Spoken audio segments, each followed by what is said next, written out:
చెప్పుకోవాలి కదా, నేను పలానా దగ్గర ప్లాట్ కొన్నా.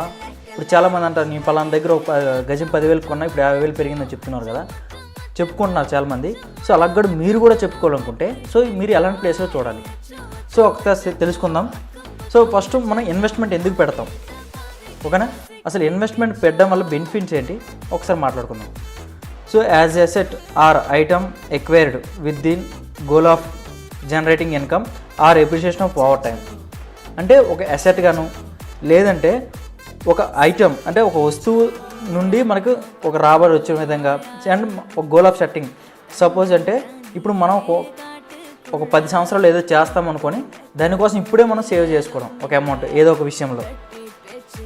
మీకు అర్థమై ఉంటుంది ఆల్రెడీ. ఒక విషయంలో అంటే ఇప్పుడే ప్రెజెంట్ ఒక అమౌంట్ పక్కన పెట్టి దాని నుండి వచ్చింది ఫైనల్గా ఎండ్ అవుట్పుట్ ఎలా ఉంటుంది దానికి ఈక్వల్ అవుతుంది. ఇప్పుడు మనం ఒక 10 years